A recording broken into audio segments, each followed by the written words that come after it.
Master साहब कुछ पढ़ लिख लेवा करा। अगर पढ़ लिख न लेवा तो याददाश्त तगड़ी रखा। थोड़ा सा दूर रखा। अब राघव मछली का हम चर्चा थोड़ा करते ही, अब वही तो हम सविता मछली की चर्चा करते ही। त्रेता में जिस समय कौशल्या का हरण रावण ने किया, उस समय राघव मछली को बक्सा ले जाकर दे दिया। तब तिमिंगिल नाम का मछली जंग करे तैयार हुई, कोनो भारी वजन चीज पाएगी। अब वहीं तो हम राघव मछली की बातें नहीं करते हैं। बड़ा अच्छा प्रसंग, गीत को गीत से आपने काटा। अखाड़े में उस समय बिरहा जगत में लोक संगीत बिरहा एक ऐसी विधा है कि अखाड़े में कवि हुआ करते थे। तो जिस अखाड़े से कोई गीत निकल कर आता था तो दूसरे अखाड़े के कवि उस गीत का जोड़ लिखते थे। हम लोग गावत रहे मास्टर साहब एक लाइन, अरे हाय हाय हाय राम के साथी बजरंगी, जय जय महावीर हनुमान, राम के साथी बजरंगी, जय जय महावीर हनुमान, राम के साथी बजरंगी, जय जय महावीर हनुमान, राम के साथी बजरंगी, राम के साथी बजरंगी, राम के साथी बजरंगी, राम के साथी बजरंगी, जय जय महावीर हनुमान, राम के साथी बजरंगी, जय जय महावीर हनुमान, राम के साथी बजरंगी। हिया तक हम गाय सकत रहेगी तोहरे पहरा पे, यही रामन धोखा कई गई ले भारी। राम लखन का चुरा ले गया करके बहुत ही होशियारी, हनुमान के चिंता बाढ़ी चले मारी के किलकारी, ताल ठोक पाताल में गईले मकरत ध्वज तब ललकारी। हिया तक तो हम बिरहवे में गाय दे रहे। अंतिम लाइन मास्टर साहब ले लिया। अरे निकट बसैया गंगा जी का पूज रहे हैं नर नारी, बनाया आश्रम प्रयागराज में जहाँ किला बा सरकारी, अष्ट सिद्धि नवनिधि के दाता महावीर हो बलकारी, जो कोई रटता नाम तुम्हारा हरदम रहता सुखारी।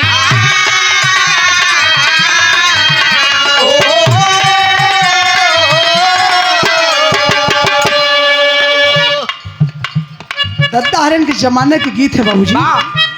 मैं स्वर्ग में नमन करता हूँ मास्टर साहब, स्वर्गीय उस्ताद दयाराम यादव जी को, स्वर्गीय राम आधार उस्ताद को, स्वर्गीय राधे श्याम यादव जी को, स्वर्गीय अपने गुरुजी राम सिंह यादव को, स्वर्गीय जनाब हैदर अली जुगनू जी को, स्वर्गीय हफीज चच्चा को, स्वर्गीय और जाते जाते एक स्तंभ बिरहा जगत में लाल जी लहरी जो खूंटा गाड़ दिए। लगता था कि कोई भी रहिया प्रयागराज में है। तो ऐसे महापुरुषों को मैं स्वर्ग में नमन करता हूँ, और हम लोग उनके एक तिनका के भी बराबर नहीं हैं। उन्हीं के बताए हुए मार्ग पर आप लोगों के आशीर्वाद से हम लोग चल रहे हैं। बिरहा का आनंद लें मास्टर साहब। अरे कहे अंगना में फूल ही फूल,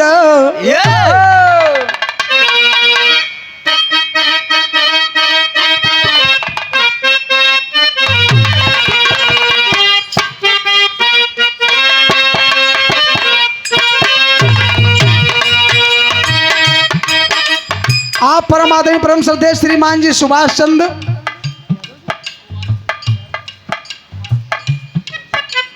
आदरणीय सुभाष चंद्र जी मुबारकपुर की सरजमी से पब्लिक वर्कर्स डिपार्टमेंट पीडब्ल्यूडी में मेट हैं। आप तो मेट साहब गैंग नंबर 1 गैंग नंबर 2 सड़क किनारे कुछ दिखाते ही नहीं है। ऐसे छोट छोट पलरी रहे पीडब्ल्यूडी वाले कि ऐसे बोर्ड गाड़ दे पीडब्ल्यूडी गैंग नंबर 1। काम लगा है। सड़क के किनारे का घास पात बुलेतिवा बबूरे के डार काट के लगाई दे और पलरी से माटी गिट्टी डाल के रोड किनारे की पटरी दुरुस्त कर दे। अब पता ही नहीं लागत कि ठेकेदार के भाव 200 रुपया का पुरस्कार है। बहुत बहुत प्रणाम में आशीर्वाद की कामना है।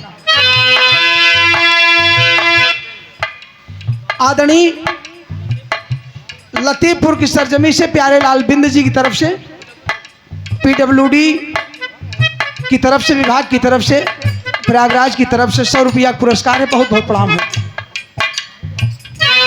अरे अंगना में फूल ही फूल गे नाव आहे नदी, बजला बजनावा दुआरा पे हो।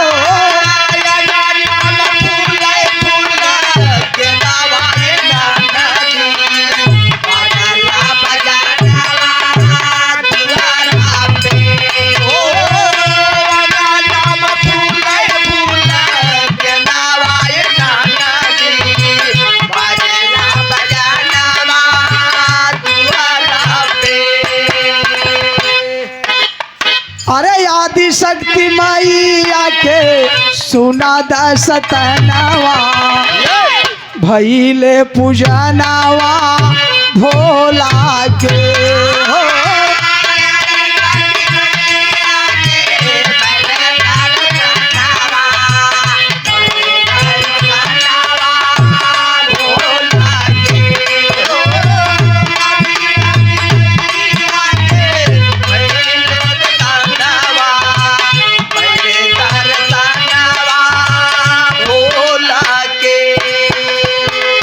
श्रोता बंधुओं ध्यान देंगे, अब बिरहा बिरहा से कटी, बिरहा बिरहिया से बा कौनो महिला कलाकार नहीं है निया लड़े वाली।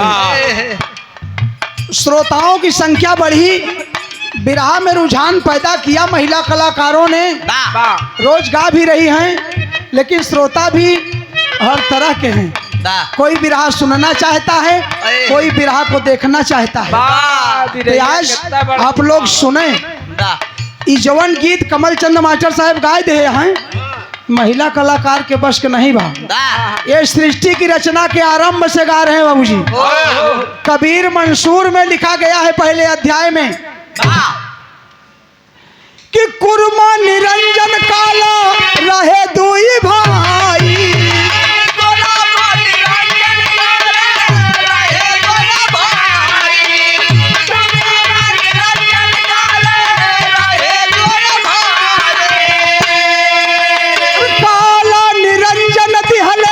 ब्रह्मा जनमाई।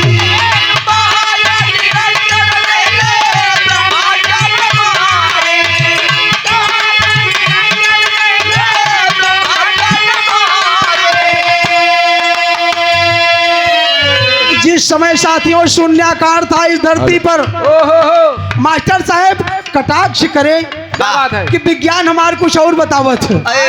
विज्ञान तो ही बतावत था कि हजारों वर्ष पूर्व, ना जाने कितने वर्ष पूर्व, सूर्य का एक टुकड़ा समुद्र में गिरा, ना जाने कितने वर्ष ठंडा हुआ, एक कोशिकी प्राणी जलीय जीव अमीबा युगलिना पैरामीशियम पैदा भई।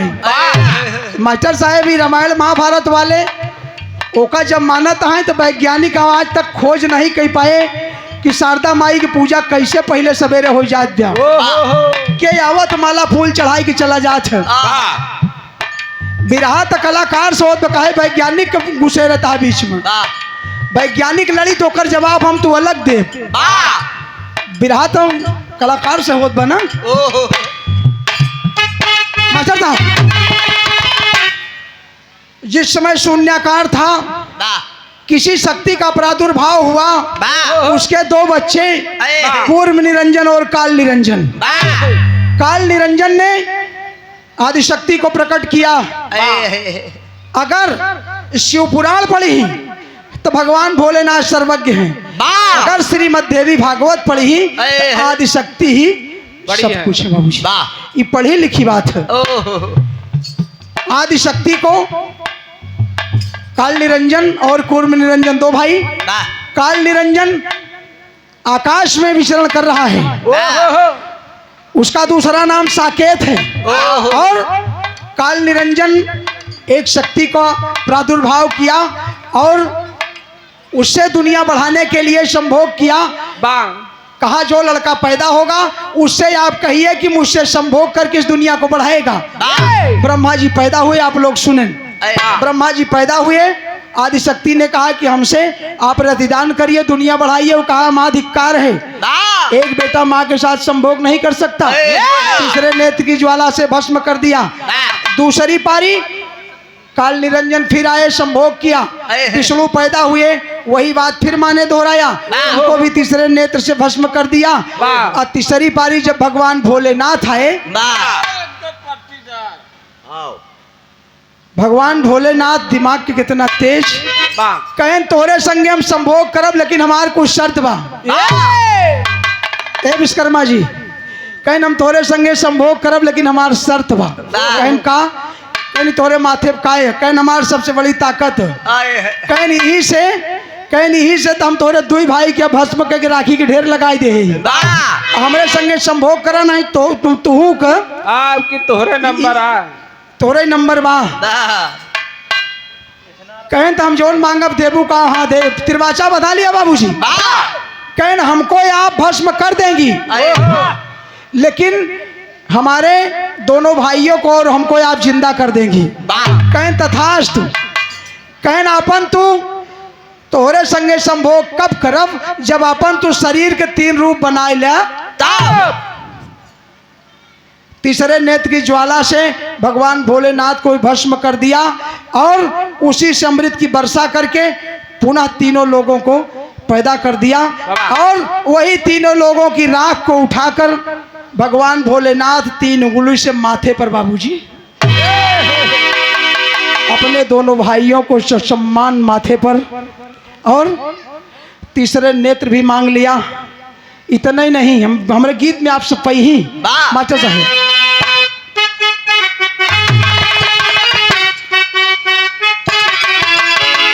काला निरंजन कुर्मा रहे दुई भाई,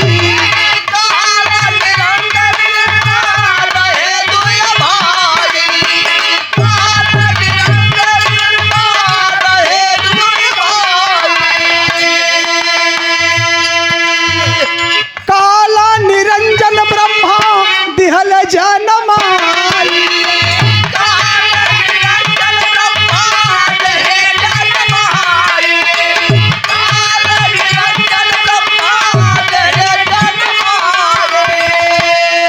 अरे माई तब कहाई कि हमसे करा रति दनवा, भइले पूजा नावा भोला के हो।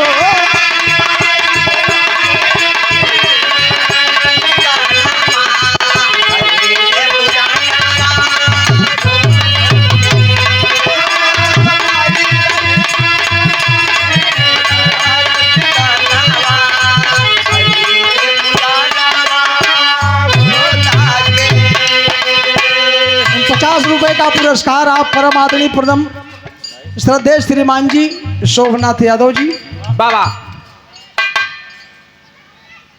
टेंट हाउस गेस्ट हाउस, और हमारे बिरहा गायक जंगबली यादव जी के आप मामा जी हैं।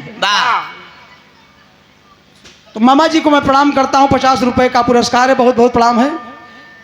हमारे बीच में आदरणीय रविंद्र यादव जी पीडीए के महानायक, आदरणीय राष्ट्रीय अध्यक्ष जी के सिपाही हमारे बीच में हैं। बिरहा परिवार सांस्कृतिक प्रकोष्ठ प्रयागराज की तरफ से आप सभी महानुभाव का जोरदार तालियों के साथ स्वागत हो। बड़े भाई रविंद्र यादव जी का हमारा कहना है, मास्टर साहब रुक जा, तो बहुत संभाल के गावा, गर्मत बहुत बा, तुरान आया। ध्यान देंगे आप सब। अरे 3 रूपवा के माई आद्या बनाई, जोड़ी हमदेव 3 रूपवा के माई आद्या बनाई, 3 रूपवा के माई आद्या बनाई, 3 रूपवा के माई आद्या बनाई। गदा शंख तीरा सूला नयन भोला पाई,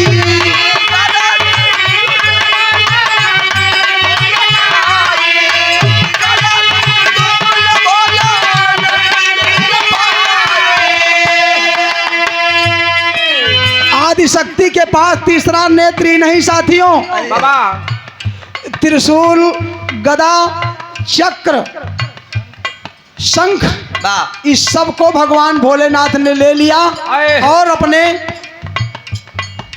दोनों भाइयों को जिंदा करवा लिया बाबूजी। बाबा कि गदा शंख तीरा सूला नयन गई न पाई।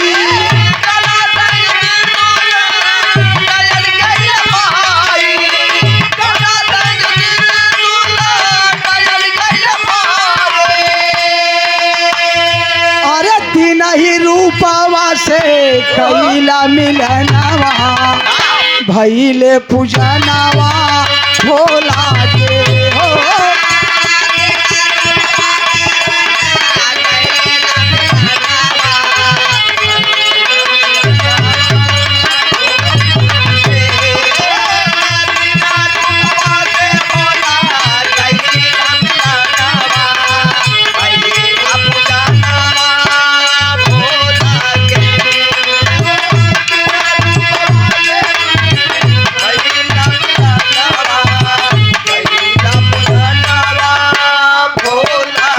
होश। हमारे बीच में परम आदरणीय परम श्रद्धेय श्रीमान जी समाजवादी पार्टी के प्रदेश सचिव बाबा आदरणीय रविंद्र यादव जी हमारे बीच में साथियों के साथ करुआडी की सरजमी पर सांस्कृतिक प्रकोष्ठ समाजवादी पार्टी की तरफ से आपका हार्दिक स्वागत वंदन अभिनंदन है। 200 रुपए का पुरस्कार देकर हमारा सम्मान बढ़ाया है, इसके लिए बड़े भैया को कोट कोट प्रणाम है, आशीर्वाद की कामना है। वाह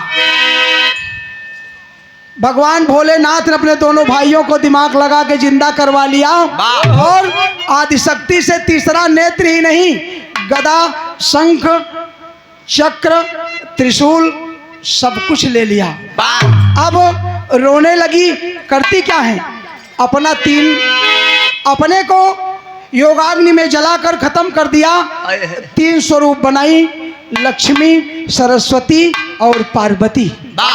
और इधर भगवान भोलेनाथ ब्रह्मा और विष्णु, इधर 3 शक्तियों का प्रादुर्भाव हुआ। इधर तीनों देवताओं से पारी पारी से मिलकर रतिदान किया, फिर दुनिया बढ़ी। और अब दुनिया में है क्या, इधर रचना की सामग्री कूर्म निरंजन के पेट में। कूर्म निरंजन के 18 शीर्ष था बाबूजी, ये हम नहीं बतावत ही, ये कबीर मंसूर बतावत बा। कबीर मंसूर में लिखा है, यूनिवर्सिटी में आप पुस्तकालय में जाएंगे, आप इशू करवा लीजिए। कबीर मंसूर इतनी मोटी किताब है बाबा, कबीर बीजक, उसमें कम से कम 4 किताबें बनेंगी। बस इतनी मोटी है कबीर मंसूर, और हमने पढ़ा है। ध्यान देंगे आप सब। महती साहब चला।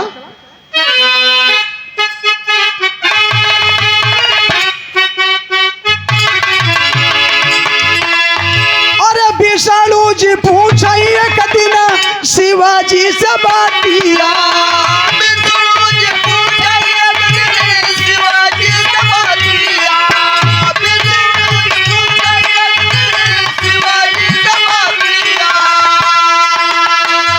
करण के तपस्या बैठे भैली भक्तिया।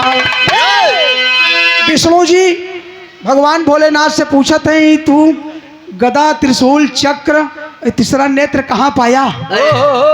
बता दिया कि हमने यही जो आपको पैदा की थी, आपको मार के भस्म कर दिया था, वही आदिशक्ति से हमने इस सब चीज को पाया। विष्णु जी तपस्या करने के लिए बैठ गए। कमल का फूल 1000 रोज चढ़ाते थे, एक दिन एक पुष्प कम पड़ गया बाबूजी। विष्णु जी अपन एक नेत्र निकाल के भोलेनाथ को चढ़ाई दिए। विष्णु जी प्रसन्न हो गए, तीसरे नेत्र से उनका नेत्र भी भर दिया, इसीलिए विष्णु का एक नाम कमल नयन भी है। और उनको गदा शंख चक्र दे दिया बाबूजी, त्रिशूल अपने पास, तीसरा नेत्र अपने पास। मास्टर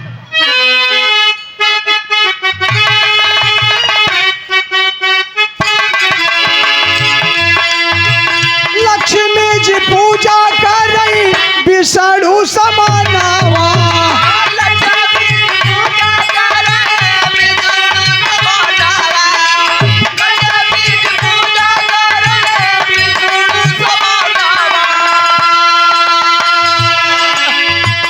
एक दिन कम होएगा बाबू एक सुमनवा एक दिन होइगा बाबू एक मानवा एक दिन नामा होइगा बाबू एक मानवा। जब विष्णु जी का नाम कमल नयन पड़ गया, गदा शंख चक्र पाई गए, घरे आए लक्ष्मी जी पूछे लगिन कहाँ पाया, कहन हम भगवान भोलेनाथ की तपस्या करे हम पाए। तो लक्ष्मी जी भोलेनाथ के तपस्या करे लगिन, वो रोज 1000 फूल कमल के चढ़ावे। एक दिन एक फूल कम हो गया, तो लक्ष्मी जी अपना बाबूजी दाहिना स्तन काट के भगवान भोलेनाथ को चढ़ा। भगवान भोलेनाथ प्रसन्न हो गए। बाबूजी कहीं जो मांगना चाहती हो मांग लो, कहीं कुछ नहीं मांगूंगी, आपकी कृपा बनी रहे बस। भगवान भोलेनाथ कहें जा यही तुहार कटा स्तन बेलपत्र हो जाई, अब क्यों हमका ना स्तन काट के चढ़ाई पाई, नौकर स्तन हम ठीक से ठीक कर पाऊ। जा आज से यही कटा स्तन बेलपत्र हो जाई, हम बेलपत्र से संतुष्ट हो जाए। अरे गाँव है कंचन लाल छुई के पंधारी के चरणवा भैले पूजनवा भोला के हो।